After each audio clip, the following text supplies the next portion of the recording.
महाशिवरात्री 2026 मिथुन राशीसाठी साक्षात महादेवाचा गुप्त संकेत। नमस्कार माझ्या लाडक्या सखींनो आणि माझ्या सर्व बांधवांनो, तुम्ही मिथुन राशीचे आहात? मग हा व्हिडिओ तुमच्या आयुष्यातील सर्वात महत्त्वाचा व्हिडिओ ठरू शकतो। तुमच्या आयुष्यात सध्या खूप मोठी उलथापालथ सुरू आहे का? अतोनात कष्ट करूनही यश अगदी शेवटच्या क्षणी हुलकावणी देत आहे का?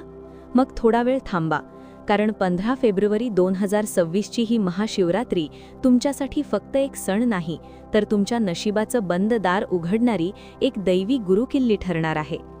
आजच्या या विशेष भागात मी मिथुन राशीच्या स्त्री आणि पुरुष दोघांसाठीही अशा काही गोष्टी सांगणार आहे, ज्या ऐकून तुमच्या पायाखालची जमीन सरकेल। तब्बल 19 वर्षांनंतर मिथुन राशीच्या कुंडलीत शिवशक्ती योगाचा असा एक दुर्मिळ संगम होतोय, जो तुमच्या आयुष्यातील दारिद्र्य, दुःख आणि मानसिक तणावाचा कायमचा नाश करू शकतो। पण सावधान, जर तुम्ही या रात्री एक छोटीशी चूक केली तर येणारी ही सुवर्णसंधी तुमच्या हातातून वाळूसारखी निसटू शकते।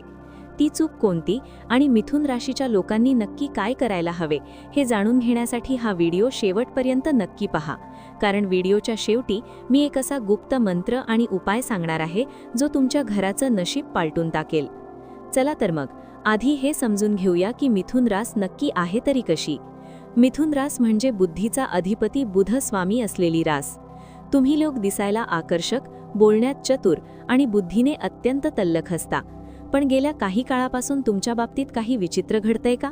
मिथुन राशीच्या पुरुषांना असं जाणवत असेल की कामाच्या ठिकाणी तुमचं श्रेय दुसरं कोणीतरी चोरून नेतंय, व्यवसायात अचानक मंदी येतेय किंवा महत्त्वाचे निर्णय घेताना मन सारखं द्विधा होतंय। दुसरीकडे मिथुन राशीच्या स्त्रियांना घरातील सततची कटकट, आरोग्याच्या तक्रारी किंवा मनातील इच्छा दाबून ठेवाव्या लागत असल्याचं दुःख सतावत असेल। तुमच्या मनात एकाच वेळी 2 विचार चालतात आणि हीच द्विधा मनस्थिती तुम्हाला प्रगतीपासून रोखत आहे। पण या महाशिवरात्रीला ग्रहांची स्थिती ओरडून सांगतेय की तुमचा हा गोंधळ आता संपणार आहे, कारण भगवान भोलेनाथ तुमच्या बुद्धीला आता योग्य दिशा देणार आहेत। यावेळीची महाशिवरात्री इतकी खास का आहे? ज्योतिषशास्त्रानुसार 15 फेब्रुवारीला श्रवण नक्षत्र आणि शिवयोग येत आहे। मिथुन राशीच्या कुंडलीत गुरु आणि बुधाची स्थिती अशी आहे की तुमच्या कर्माचा शुभ हिशोब आता चुकता होण्याची वेळ आली आहे। जर तुमचे पैसे कुठे अडकले असतील किंवा कोर्ट कचेरीची कामे प्रलंबित असतील, तर या रात्री महादेवाचा आशीर्वाद तुमच्या पाठीशी खंबीरपणे उभा राहणार आहे। विशेषतः मिथुन राशीच्या स्त्रियांना, ज्यांना मुलांच्या भविष्याची किंवा कुटुंबातील आरोग्याची चिंता आहे, त्यांना या रात्री एक दैवी मार्ग सापडणार आहे।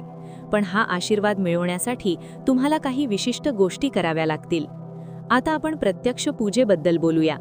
मिथुन रास ही वायू तत्वाची रास असल्यामुळे तुमच्या आयुष्यात स्थिरता येण्यासाठी विशिष्ट पद्धतीची पूजा करणे आवश्यक आहे। मिथुन राशीच्या पुरुषांनी या दिवशी महादेवाला पंचामृत अर्पण करावे, पण लक्षात ठेवा, त्या पंचामृतामध्ये थोडा मध नक्की टाका। मध तुमच्या आयुष्यातील कटुता संपवून गोडवा आणेल। पूजेच्या वेळी तुम्ही शिवतांडव स्तोत्र वाचले तर तुमच्यातील आत्मविश्वास कित्येक पटीने वाढेल। मिथुन राशीच्या स्त्रियांनी महादेवाला अत्तर अर्पण करावे, विशेषतः गुलाबाचे किंवा मोगऱ्याचे अत्तर शिवलिंगाला लावल्याने तुमच्या बोलण्यातील प्रभाव वाढेल आणि घरातील नकारात्मकता नष्ट होईल। पूजेमध्ये माता पार्वतीला हिरव्या बांगड्या किंवा लाल चुनरी अर्पण करायला विसरू नका, यामुळे सौभाग्य वृद्धी होते। दोघांसाठी एक संयुक्त आणि अत्यंत प्रभावी उपाय म्हणजे बेलपत्र वाहण्याची पद्धत। महादेवाला बेलपत्र वाहताना त्याच्या मध्या पानावर पांढऱ्या चंदनाने ओम लिहा आणि उरलेल्या 2 पानांवर तुमच्या मनातली कोणतीही एक इच्छा लिहा। हे पान शिवलिंगावर अर्पण करताना तुमची पाठ उत्तर दिशेला असावी, हे विशेष लक्षात ठेवा। आता वळूया त्या सर्वात मोठ्या रहस्याकडे, जो महादेवाचा गुप्त संकेत आहे।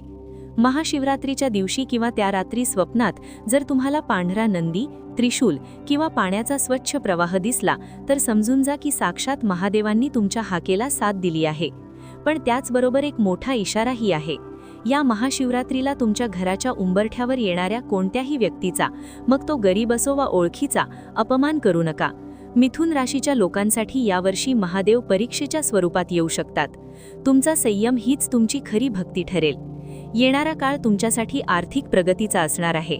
मार्च 2026 नंतर मिथुन राशीच्या पुरुषांना नवीन नोकरी किंवा व्यवसायात मोठे यश मिळण्याचे योग आहेत। स्त्रियांसाठी जुन्या नात्यांमधील दुरावा संपण्याचा हा काळ आहे। फक्त एक गोष्ट लक्षात ठेवा, 15 ते 20 फेब्रुवारी दरम्यान कोणाशीही आर्थिक व्यवहार करताना किंवा कोणाला उधार देताना खूप विचार करा. व्हिडिओच्या शेवटी मी तुम्हाला तो महामंत्र सांगणार आहे, ज्याचा जप तुमचे आयुष्य बदलून टाकेल. महाशिवरात्रीच्या रात्री 12 वाजल्यानंतर शांत जागी बसून ओम नमः शिवाय शुभं शुभम कुरु कुरु शिवाय नमः ओम या मंत्राचा 108 वेळा जप करा. हा मंत्र विशेषतः मिथुन राशीच्या दोषांना शांत करण्यासाठी आणि यश खेचून आणण्यासाठी अत्यंत प्रभावी आहे. तर माझ्या मिथुन राशीच्या मित्रांनो आणि सखींनो, ही महाशिवरात्री तुमच्या आयुष्यात सुख, समृद्धी आणि शांती घेऊन येवो हीच महादेव चरणी प्रार्थना. तुम्हाला ही माहिती कशी वाटली? कमेंट्समध्ये हर हर महादेव लिहायला विसरू नका. तुमचे एक हर हर महादेव तुमच्या आयुष्यातील सर्व संकटांना भस्म करण्याची ताकद ठेवतं. जर तुम्हाला हा व्हिडिओ आवडला असेल तर तो आपल्या इतर मिथुन राशीच्या मित्रमैत्रिणींना नक्की शेअर करा. पुन्हा भेटूया अशाच एका रंजक आणि माहितीपूर्ण व्हिडिओमध्ये. तोपर्यंत स्वतःची काळजी घ्या, आनंदी रहा आणि महादेवावर विश्वास ठेवा. ओम नमः शिवाय.